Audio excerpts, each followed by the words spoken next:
Okay, so today will be kind of a shorter class since I just have to introduce Simone Weil and she's very easy to read. So I don't need to explain too much since there's no complicated words, no complicated concepts, unlike a lot of what we've read so far, right? So yes, she is the easiest, I think. Let's see what, yeah, of all the books we've done, she's just straightforward. But you can't be fooled, right, by her simplicity, right? She's a very profound thinker, which we'll discover, of course. But first, let's take some time to meet her, and then I'll compare her briefly to Levinas, and then we'll be done. All right, so I'm going to talk about three things. I'm going to talk about her biography, then I'm going to talk about, so number one, bio, number two, well, her thought. There, that's it. Okay, her biography is actually really interesting, which is why I'm going to spend a little bit of time on that so you can kind of picture her as you're reading. She's a really interesting character. Um, Reading about her life is like reading like a mixture of a tragedy and a comedy. So if you're that kind of person who laughs when somebody dies, this is the right person. Right? This is the right person for you. When you read her biography, you want to laugh and cry at the same time, as you'll find out. So she was born in 1909. Um, we've been in France for a while, right? With Marcel Levinas, we're still in France. We're still in Paris, right? And she's also coming from a Jewish background, but agnostic, right? She has no clue of her Jewish tradition, unlike Levinas, who was very well versed in the Jewish tradition. You can sense it in his writing. She has no clue, nor is she interested, right? Some people have remarked that she has this, terrible blind spot. Simone Weil was someone who explored all kinds of religions, right? We're going to find out. She explored Chinese spirituality, Hindu spirituality, Christianity. Never once did she have any interest in her Jewish background, which is odd, right? Anyways, so she's born completely agnostic, pretty comfortable, right? Her father was a doctor, her brother was a mathematician, so she's coming from the bourgeoisie, right? She's coming from how would you call it today? No, upper middle class, kind of. Yeah, upper middle class would be the area. So she's pretty good, right? Intelligent, right from the start. We can see that already in her writing. By the age of 12, she already knew Greek fluently. She was learning Sanskrit, which is unusual for someone coming from the French bourgeoisie, right? Sanskrit, is the holy language of Hinduism. And she was already, right, interested in all kinds of different faiths. And she wanted to read them in the original. So she was learning Sanskrit so she could understand these Hindu texts, right, like the Upanishads, the Bhagavad Gita. Here, let me write them down for you. So the Upanishads, Bhagavad Gita, right? These are two very famous Hindu texts, which she mentions in the text that we're going to study. So that's why I'm talking about it now. She really believed actually that every religion, if you go deep enough, you end up in the same place, right? So even if you're Hindu or Muslim, a Christian, if you go deep enough in your faith, you will all end up sharing common ground, right? She really believed that every religion at the basis, right, at the foundation had a common ground. And she thought, I'll read you a quote from her about that. She says that, maybe it's in even the book. If you read the whole book, Waiting for God, you might find it. I forgot where I got this quote, but she says this: each religion is alone true. That is to say, that at the moment that we are thinking of it, we must bring as much attention to bear on it as if there were nothing else, right? A synthesis of religion implies a lower quality of attention. So what she's saying is that if you really focus on one religion and really enter it, engage with it, go the deepest you can in that religion, you'll find the truth, right? No matter how different religions are on the outside, if you dig very deep, you'll find a common heart, right? That's kind of what she believed. So that was kind of her, right? She ended up eventually studying philosophy. She graduated from a very prestigious Parisian high school. She learned philosophy from the very famous French philosopher called Alain, just Alain, right? And she scored the highest in the, the entrance exam to become a professor. And she ended up teaching for a while philosophy for like a girls' high school. So that's a little bit her education, right? Her mind. Now, there's another facet of her, which is her political activism. So, in addition to being really an amazing, sharp, refined mind, intellect, she was also a political activist. So here I'll give you the chronicles, right? So it starts, her political activism starts when she is 6 years old. So this is around the time of, let's see, World War One? I think so, yeah. She heard, right, as a child that the soldiers, French soldiers who were fighting on the front, they had run out of sugar. And so she decided in solidarity with these guys, I'm not going to eat sugar anymore. So here she is, 6 years old, telling her parents, no sugar, no sugar for me, right? I'm trying to, bond. I'm trying to be, show solidarity with the French troops, right? So that gives you kind of her mindset. Later in her, when she's 9 years old now, she's sitting at the dinner table, and I guess in I won't tell you the French expression she used, but I'll translate it directly in like an American family. Imagine an American family, upper middle class, a Republican, conservative family, right? So that was kind of her family in American standard. So she's sitting there, right? Everybody's a Republican, a conservative, and she's 9 years old, and she blurts out at the dinner table, I've decided to become a socialist, right? Basically, that's what she said, right? That's how crazy it was that, from this very conservative family, this little girl now is declaring herself a socialist, right?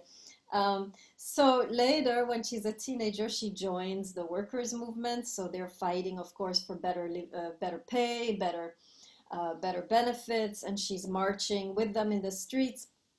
She's when she became a teacher, she took a leave of absence for I think 1 year, and she decided to work in a car factory. So the equivalent of GM, right? Or Ford, right? She went to a GM plant or Ford. It was, of course, the car in France is, what is it? Renault, if you're interested in French cars. I don't even know how to spell this. Renault, sorry, with a T. Yeah, so this is the equivalent of Ford or GM, right? So she worked for a whole year with a bunch of, people, men basically, right, in this factory assembly line for car, right? Why? Because she wanted to know what it's like to be working class, right? She wanted to know how it felt to be poor. So she kind of put herself in those conditions so that she could feel it and respond to it the best she could. She didn't want just to be a voice for the poor. She wanted to have that experience, right? So she's working there for a year, and she's, complete oddball in the whole factory. I mean, she's in her breaks, she would read the Upanishads, right? And then she would try to share what she read with, the people working with her who were like, what the hell is she talking about, right? They had no clue. They didn't even finish high school, right? Those people there. So she's there, pontificating about the Upanishads with whoever will listen. So you can already see kind of, she's in her own world. So in 1936, anyways, she had to quit after a year. She got sick. It was too much. Later, 1936, how old is she? In her 20s. Spanish Civil War breaks out, and of course she wants to be a part of it. So she's going, and many people actually, this was a fight between fascism and socialism, right? These were the two factions during the Spanish Civil War, and a lot of left-wingers from Europe and from the United States. Ernest Hemingway, right, the American author, actually joined. A lot of people joined to fight on the side of the socialists, right? So they could overcome fascism. So many people came from Europe, from France, from England, from the US to help. And she wanted to be a part of this. So she went there. But she was so clumsy, right? She couldn't hold a gun. And she would be very actually became dangerous to have her around because she might shoot you, without knowing. So they begged her, please go. Like, you're not helping. You're making us really nervous here with this gun in your hands, right? So they begged her to go because she was just so clumsy with a gun. They were afraid for their own lives around her. So so she left. 1942, World War II, the Nazis invade France, of course. She has to join the resistance, which is in England at the time. And so she's working there for them. But I think and this is where the comedy ends in tragedy. She worked so hard, right, in England, and she got sick. She got tuberculosis and she died, right, age 34, very, very young. Thankfully, had written a lot, right? By the time she died, she had written so much. We have so many essays from her, that we actually have, we still have that her mind's treasure has been still preserved, right? Okay, so that's a little bit about her activism. Now, she's also a mystic. So here you have an intellectual, an activist, and she also had a mystical side, which you will see very clearly in the book that we're going to be studying. So even though she was raised an agnostic, she always had like kind of a curiosity, longing for some kind of spirituality. She was very sensitive. We call it metaphysically sensitive. She was very sensitive to any type of spirituality. I mean, somebody who's reading the Upanishads in her childhood, right? You can already sense there a very deep mystical soul, right, in her body. So she's still nothing, right? Agnostic through it. It was more of like, she was just reading. She wasn't converting to anything. In 1935, she's in Portugal taking a vacation in a very small village. And she kind of was wandering out, walking around in the village on a Sunday morning, and she notices a kind of little outdoor church happening, right? Very small, humble gathering, just villagers, and they're just sitting there, just doing their thing. And she sits with them, she joins them, and she's so moved, right, by the simplicity and the authenticity and sincerity of that gathering that she feels called, right, towards Catholicism, right, Christianity. Later, when she's visiting Italy, she's in a small church again, and again she experiences something like the presence of God, right? She feels this strong calling, right, to move further into that faith, right? Apparently there's also a poem which you guys can read if you want. I haven't read it yet, but here it is. It's a poem by George Herbert, and it's just called Love. So if you're interested, you can look it up. Whoever feels like doing something right now, you can look it up and send us the link on the chat, and maybe we can all read it. So whoever has time on their hands, feels like double multitasking, please look up that poem, send us the link, and maybe we'll read it together at the end. So anyway, that poem also had, an effect on her. So eventually, right, she feels really called towards Christianity. She she receives a mentor, a priest, and a lot of the letters that we're seeing in our book, they're between her and that priest, right? And you can tell that the priest in those letters, right, is trying to make her take the ultimate step, which is baptism, right, into the Catholic Church. She's interested, she's, devouring all of the books, and really you can sense she's leaning towards Christianity very strongly. But she never accepts to be baptized. And the reason she gives this priest, and if you read some of the letters in our book, you'll see it, the reason she gives this priest is that I don't want to give up the world. I love the world, right? Thank you, Al-Hadai. We'll look at it just now in a second. Let me just finish this section. So she says, if I join the church, I will be turning my back on the world, right? Because the church is really a rejection of the world. We saw this, right, with Nietzsche. Nietzsche was saying that, right? The church is a rejection of the world. And Simone Weil senses this, right? And she says, no, I'm part of the world. I have solidarity with the world, right? I love the world. And I don't want to turn my back on the world, and therefore I will not get baptized. I can't reject the world like the church is asking me to, right? So it's very interesting, right? Dialogue between her and that priest. So she remained kind of marginal Christian.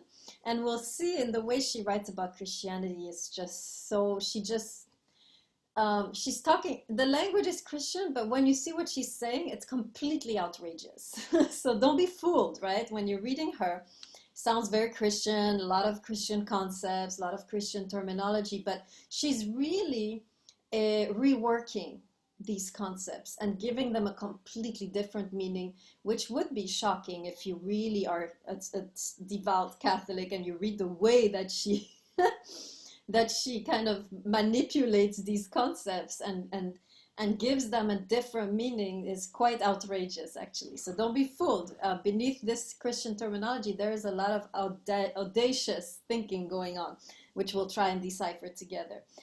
So let's take a look at this poem. Let me see if I can pull it up. Is it long? No. Okay, I'll read it. Or does someone want to read it? Anybody want to read it? I don't even know where I am. Oh, I can't even get back on Zoom. I don't know how to do that. Is it here? No. Okay, now I lost you guys. Oh, help. Can't see you guys anymore. Am I gonna... Oh, well. Can you guys hear me? Yeah, good. All right, I'll read it because I can't see you anymore. So I don't know who's raising their hands. Okay, so The Love, right, by George. Oh, we can put play. Let's do that. Here we go. George Herbert is a deeply religious... No, we don't need an explanation. Okay.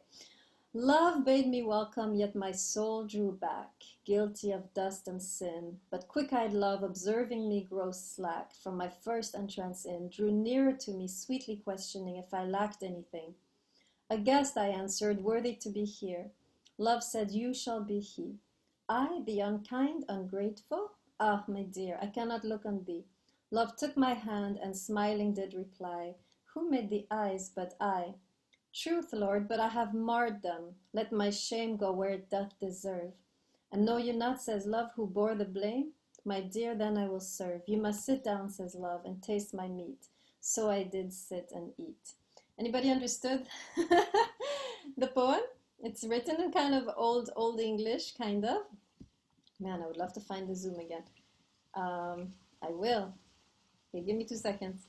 I can't even control this classroom anymore. Ah, anybody know how I can get back on Zoom? Oh my God. Oh, here we go. I'm back. Okay. Okay. So, anybody understood the meaning of the poem? It's kind of, older kind of English. It's not contemporary language, but who would like to summarize what the poem is saying? Really? No one understood? For real?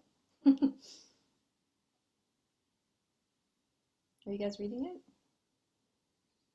Al-Hadai, would you like to venture an explanation since you gave us the link? No, for real?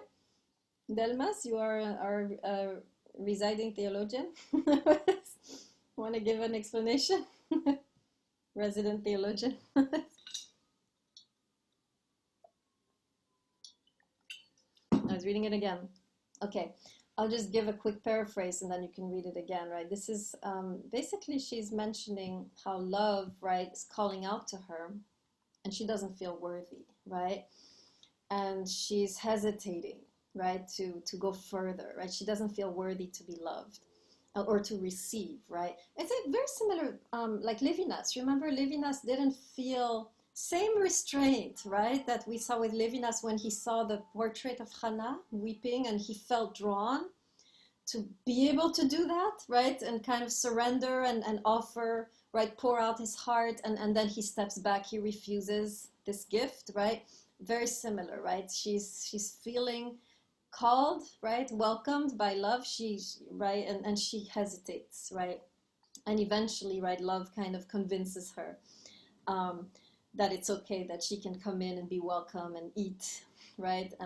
So it's a very beautiful poem, which certainly I can see how it struck a chord, right, with her.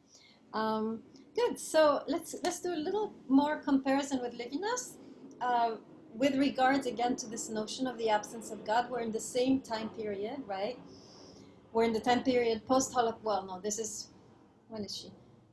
Yeah, when did she die? Oh my God, 1943. Okay, so she died. So she's both World War I, World War II, right? So We're still in the post-Holocaust era, right? Same question is hovering, hanging in the air, right? Where was God? And if he was there, who is he, right? We know this was the question that Levinas was trying to answer, right? So let me tell you a little bit, we'll do a little contrast how she differs from Levinas in her answer. So first of all, right, let's remember a little bit to that question. By the way, I think it's a test question, right? Where was God during the Holocaust? How would Levinas answer this question? Let me hear you a little bit on this. How would Levinas answer this question? Where was God during the Holocaust? Now that we finished Levinas, you should be experts. Al-Haddai, thank you. Go ahead. Was among the powerless. Or since we're talking about the Holocaust, the Jewish people who were in Germany. Okay, exactly, right? God is no more in the heavens. God is to be found among us, right? And especially in the ones calling, right? The ones who disturb us, right? This is where God is to be found, right? In the disturbing others around us, the ones who are making us uncomfortable by their need and their poverty and their, uh, you know, um, how shall I put it? Yeah, basically that, right? So God now is found among the poor, among the wretched, right? We have looked falsely to the heavens when we should have looked down to the earth, right? So now she's going to shift this a little bit. She's going to say, God, he was absent, right? Simply because we were absent, right? For her, we are the hands and feet of God, which is a very Christian idea, right? We are the ones who bring God into the world through our righteous actions, right? And when human beings fail to be these vessels of love, right? To operate according to the law of love, it's as though God didn't exist anymore. So in a way, God's existence in the world depends on our willingness, right, to embody the divine love, right, and grace and compassion. So she's saying God was absent during the Holocaust. Why? Because we were absent during the Holocaust, right? Very few people were really bringing God into the world through their love and their justice and their righteous actions, right? Most people just remained ordinary, right? So she's saying we are the ones actually who bring God into the world. So a very similar take, very similar with Levinas with the importance of ethics, right? Remember? Except for Levinas, we connect to God through ethics. For Simone Weil, we embody God through ethics, right? It's a little different. And she goes further, and this is where she gets very controversial. She says, actually, we are, not only are we the embodiment of God, but as such, we are priests, right? So she's now taking the priesthood, which is reserved at her, during her time to this select few men, right? And she's saying, we are all priests. We are all called to be priests, bringing what she calls the Mass, right? We'll talk about this in detail next time. The Mass is simply the Catholic, the name for the Catholic worship service, right? Which is very special because this is a time when the Eucharist, right, or the body of Christ in the form of a wafer is eaten, right? Um, everybody follow me? Are everybody familiar with the Catholic Mass? Just making sure. Put your hand in the screen if you know what the Catholic Mass is. Okay, I have few people don't know. Okay, so I'll say, we'll come back to it when we do the text, but the Mass is simply the service, right? If you enter Sunday morning, there's a Mass going on. It's the service. And there's something special going on during that Mass is the eating of the bread, drinking of the wine, which represent the body of Jesus who died, right? In essence. So go review. If you don't know anything about this, look up on Wikipedia, the Catholic Mass, right? So you're not too ignorant next time when we start talking about it. Okay, look it up, look up Catholic Mass, look up Eucharist, and you'll have a little bit of a background. Very important to understand Simone Weil, to know these two elements, the Mass and the Eucharist. You need to know to really be able to navigate the text. Because what she's going to do is she's going to say, the priest is over here in the church doing this, but we are called to do this in the world. We are called to be priests sharing the Eucharist with passerby, right? People in the world. So we'll talk more about this next time because that will be the topic of our text, but just giving you a heads up. Review, please, these Catholic concepts Also, please review the Catholic concept of sacrament. So this is your vocabulary list, okay? Mass, Eucharist, sacrament. Okay, these are three Catholic concepts you need to know by next time so you can understand the text. I'm going to be talking about these concepts. Okay. Great. So now, second point, right? Remember Levinas, who says the other question, of course, during the Holocaust, right? Where was God, and so forth, is which Levinas is grappling with, is a personal relationship with God still possible after the Holocaust? Can I still go to God and receive comfort and so forth? And Levinas, of course, opts out, right? He's like, no. Simone Weil is going to go back to this issue of this personal relationship, right? And she's going to say, yes, it's true that nowadays after the Holocaust, it's very difficult to build such a relationship. The betrayal was very deep on the part of God, right? So Simone Weil admits, right, that the time she's living in feels like there is a break, right? There is something blocking this attempt to connect, right? Which maybe before was much easier, but after the Holocaust, there's a kind of cloud of doom on the whole European continent that people simply can't wholeheartedly turn to God anymore. That's simply the reality, right?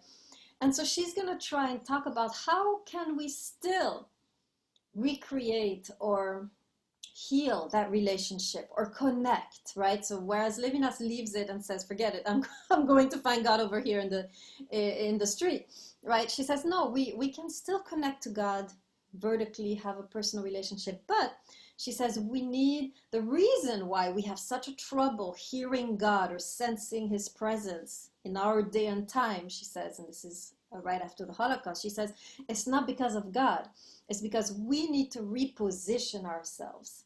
Kind of like a radio frequency, you know, in the car when you turn the knob. Do you guys have this still, that when you turn the knob in the car to get the radio frequency, or do you all have new cars? No, we have a Bluetooth and you have to go to the same radio channel if you want to use it, yeah. Okay, so there's still an adjustment, right, where you have to find the station, right?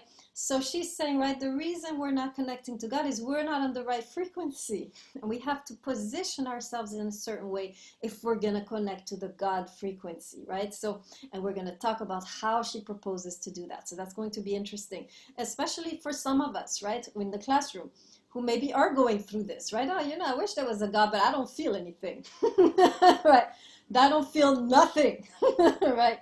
So she's going to say, well, you know, it's not that God is not talking to you, it's that you need to reposition yourself, shift your antenna, right? So you can connect to the frequency and get some signal, right? So she's talking about it in this way.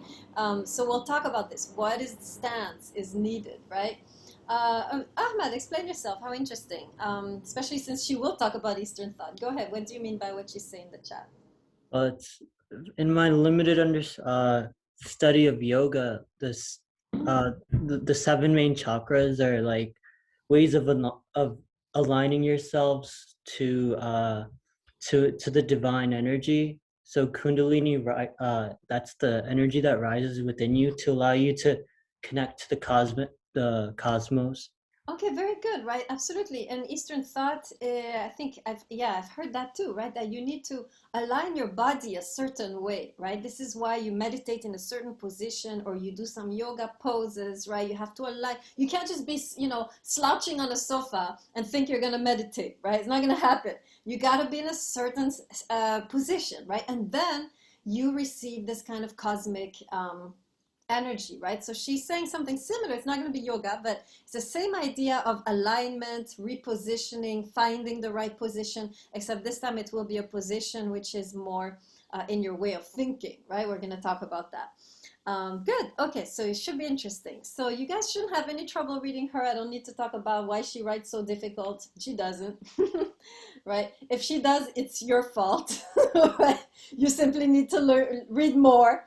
It's your reading skills that are the problem. If you have trouble with Simone Weil, it's not Simone Weil. Any questions before we conclude? Anything you wanted to say or develop? Okay. All right, so let me stop the recording.